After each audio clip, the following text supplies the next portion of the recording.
Donald Trump's presidency is entirely a hoax.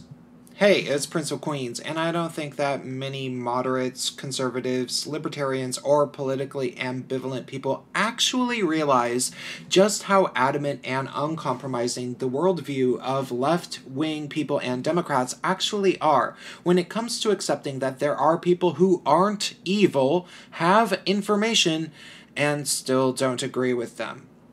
At this point, I've seen both the mental gymnastics used to justify the winning or losing of elections from either the Democrats or Republicans. This is the pattern. When Republicans lose, it's always supposedly seemingly due to a bunch of illegal immigrants voting or dead people who magically cast their votes for the Democrats. When the Democrats lose, it's always supposed to be about gerrymandering and the idea that the Republican voters who swung the counties toward a state vote were actually non-local people who somehow managed to vote in the right district to help out the evil Republicans' overlords. And, of course, the black vote was always supposedly suppressed, because apparently black people never have IDs, and also they have all been convicted of felonies, according to the Democrats. But what I don't think people really understand about the way the left thinks, which I believe I have particular insight into as somebody who was raised in the leftist Democrat by default, but we'd really prefer Ralph Nader tradition, is just how deeply incapable of accepting other ways of viewing things people on the left actually are. It's not simply that leftists and Democrats are internally unwilling to potentially empathize with Republican voters, but much more than that. In many cases, they simply cannot fathom the notion of even potentially trying to put empathy towards such an endeavor, because they've never had to think of the right as anything but evil. And thus, they have to generally create alternate realities in their heads to explain why Donald Trump is our president. The easiest fiction to believe was the same one that was told to them during the entire election, which was that Donald Trump is obviously just a horrible racist, misogynist, homophobe, and the people who voted for him did so because that's exactly what they wanted, because they were personally tired of being told not to say racist and transphobic things by all the nice feminist Democrats on the internet who were obviously just doing their part to make the world a better place. Now, obviously, that fiction has been talked about in so much depth that it's probably completely boring to rehash at this point, but suffice it to say that it wasn't actually very true at the time, at least, during the election. Though, unfortunately, I can say honestly that now there are a bunch of white racists coming out of the woodwork, because it turns out that when you poke a sleeping bear long enough and tell it to check its privilege, eventually it wakes up and says, "Make me, Kang!" But what I think is a bit more interesting is the notion that I imagine is actually a tiny bit more popular among lifelong Democratic voters and leftists of all varieties, which is the deep, visceral, worldview-shaping belief that the entire Trump presidency is basically a hoax, and that life as usual in progressive, intersectional America will go back to normal in the year 2020. This is largely grounded in the overarching narrative that, allegedly, everybody important in America actually wanted Hillary Clinton as our president because of the 3 million vote difference amongst the popular vote, which is, of course, ignoring the fact that the biggest portion of eligible voters in the entire nation actually voted for neither candidate. Still, if we lived in an alternate reality where everybody in our nation legitimately felt that their vote might actually count due to living in the grand unifying swing state called the United States, and the votes actually totaled out in the same way that they did in this past election, then perhaps it would be believable that the Democrats were robbed and Hillary Clinton should be our president. To the painfully gullible. But of course, that's what we're working with. Countless people truly are just that gullible, including seemingly the majority of media workers themselves, who post endless articles based around this notion, and thus, people then go on to start making up an alternate reality sequel to explain their worldview based around what's supposed to happen in 2020.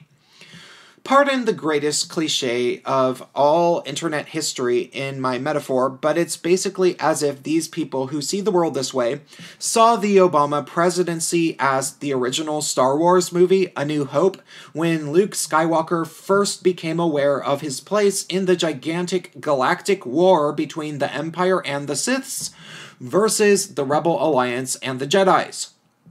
Everything about that Star Wars Obama movie was great for the people in the audience, of course.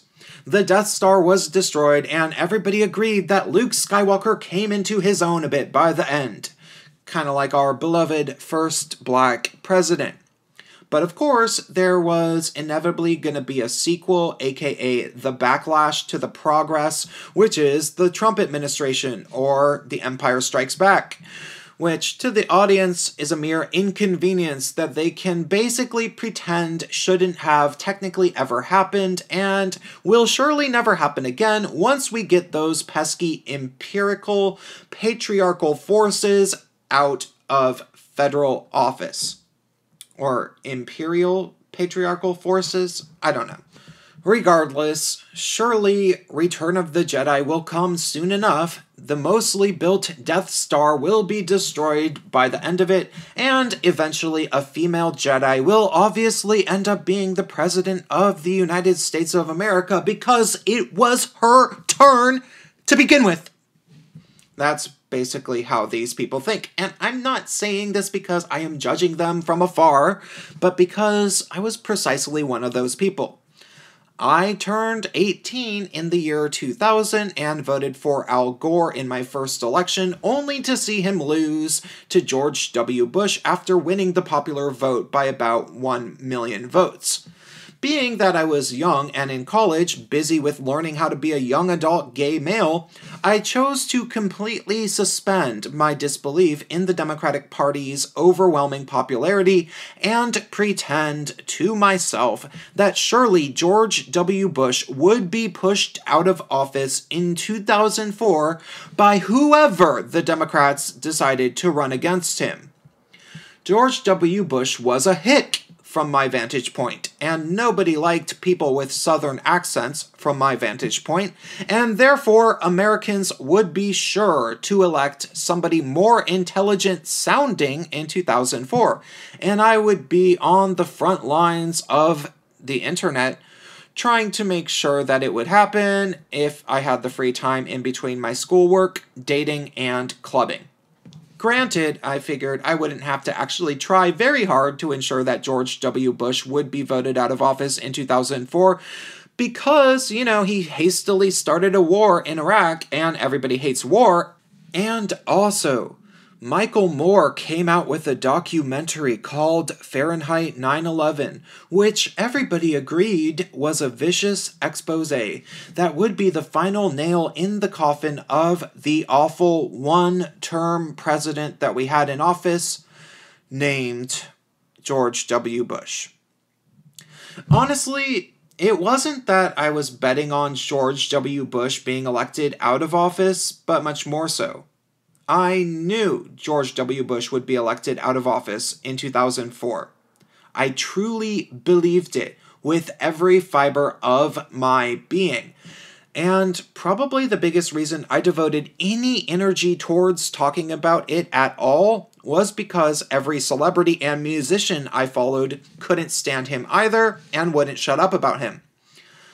So I figured that eventually he would be kicked out of office by the good guys, the Democrats, and then life would go back to normal and everything would be cool again in the same way that it was when I was a teenager, and my favorite musicians would go back to making interesting music instead of talking about Bush.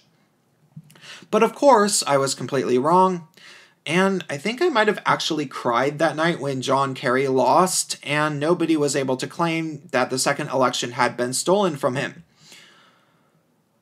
So, I have to wonder if that same thing is what's going to happen in 2020. But I have no clue. Because, well, Oprah. That's all for this video. If you found it interesting or entertaining or anything, and you have yet to donate money to me on PayPal, think about the fact that I can't do this without you. Ask yourself why you haven't donated, and whether or not you could spare a little something. Thanks. Bye.